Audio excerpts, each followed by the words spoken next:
BDW is one of the best Ark Nova players in the world. In this interview, he does a deep dive into how the meta has evolved over time. I actually got to hang out with BDW on the first night and play a practice game with him, which he won, of course. Hi everyone, I'm Dennis here at WSBG. I'm here with a special friend. Would you like to introduce yourself? Hi, my name is Andrew Law. You may know me on BGA as BDWSSBB, aka Sponsor Man, whenever you fight me on Ark Nova. So, Andrew, can you share a bit about your history with WSBG? So, last year, and that means I've been here 2 years, a friend of mine told me that WSBG is this new tournament that I had a shot on because it had Ark Nova in the pool. And initially I thought, I'm not sure if I can fight in all the other 16 games. Sure, I have that upper hand in Ark Nova, but do I have what it takes to be strong in 15 other games? But then I realized I know all the other 15 games and it doesn't take too much to build up. So the more I thought about it, the more serious the trip to Vegas got. And in the end, I got the tickets, flew last year on a ring, got to second in the finals, and here I am again. Yes. Have you got your ring on you right now? You can right just do the... here. Oh, there it is. This is this year's Ark Nova ring. Fresh from the press. And your last year's one? It's at home. Epic. Just in case I don't want to lose it for my future girlfriend who will be better at Ark Nova than I am. I was told that will never happen. So, Andrew, what ring games have you competed in this year? So for my ring games, I preferred some of the heavier games because they would be more consistent and definitely show a true power list of skill. Of course, I went with my signature game, Ark Nova. Yes, very famous in that one.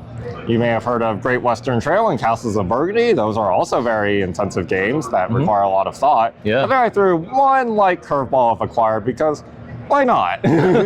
So Andrew, what are some things that you love about board games?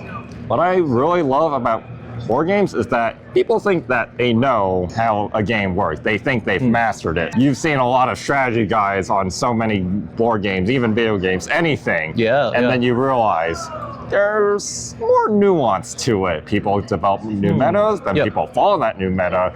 But what's important to know is that it wasn't right from the start. People are realizing new techniques in board games. So the skill level is constantly increasing. I remember reading your profile on the WSBG website. You gave a tip that I noticed was so cool among all the tips. And your tip was like, you can't just follow the meta. You gotta figure out stuff on your own. You should try and go beyond the meta, develop a new meta, and have the groundbreaking strategies. Blindly following the meta would only lead to just following people like a group of lemmings. You have to figure out, toy with the mechanics of a game to see if there's something better than what people think is the best. And there usually is. So Andrew, what have you observed about the Ark Nova metagame at WSBG this year? I actually found something very interesting about the variety of plays across all my players that I fought in WSBG and even in the friendly games that I saw people playing in the board game lounge.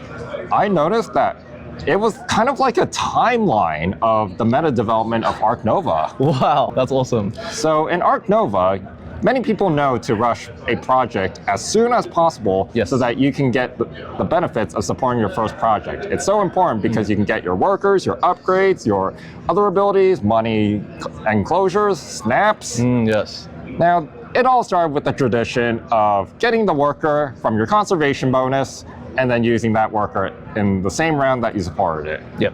But people realized that it was a bit slow and it was vulnerable to breaking. So then people started to take money because you need money to play animals, of course. But then they realized, no, because you also need to get the animals that you need in the first place. And good animals too, right? You can't just play some red deer and 3 hex with nothing to accompany it. That's right. So then people started taking snapping, and then people were like, oh no, but how do I get my worker? Because I took snapping, not the worker. Upgrades.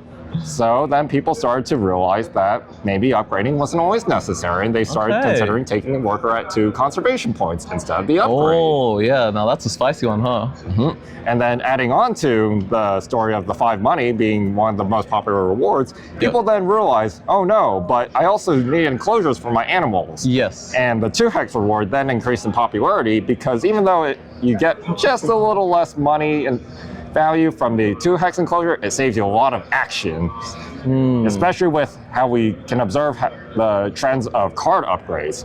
Yep. A very traditional method of upgrading was that animals, build, and cards would be done as the first 3 normally. And Especially then it was in 2-player, right? yes, Yeah, and then it would be a toss-up between sponsors and association, and association won about 70% of the time. That was a year, maybe 2 years ago. Yeah, maybe 2 years, yeah. And then I was the one who kickstarted the whole upgrade sponsors campaign. That's why they call me Sponsor Man. You're very well known for it in the Ark Nova community. And now everyone follows suit. In 2024, you can't go any game without someone snapping Explorer the moment you see it in high-level play. Yes, the meta has shifted a lot in a short amount of time, I think. But wait, there's more. Oh, what else? Now, people thought that build was one of the most necessary upgrades because That's right. it lets you string across your map very flexibly. It lets you finish the map. Yep. But then they realized build doesn't actually give you a lot of points, does it? No, it doesn't. No. No. So they realized all they need is the enclosure for the animal, then put the animal. Do you need to upgrade build for that? Absolutely not. That's why you just build a big enclosure without upgrading build, and that's why you take the 2-hex. Yeah. That's how build has been decreasing in popularity. Same thing with upgrading cards. Does upgrading cards give you more points? Well, kinda. It lets you go across the reputation, but there have been games where reputation has not been as useful. Sure, you want the upgrade, you'd like the worker, but it's not every game where you get reputation. Maybe you don't get the universities or the projects that give you reputation, so cards then becomes less popular. Upgrading cards by itself would only let you draw 1 more card, and sometimes the row is just trash, so why would you even bother trying to take stuff from the row? That's right.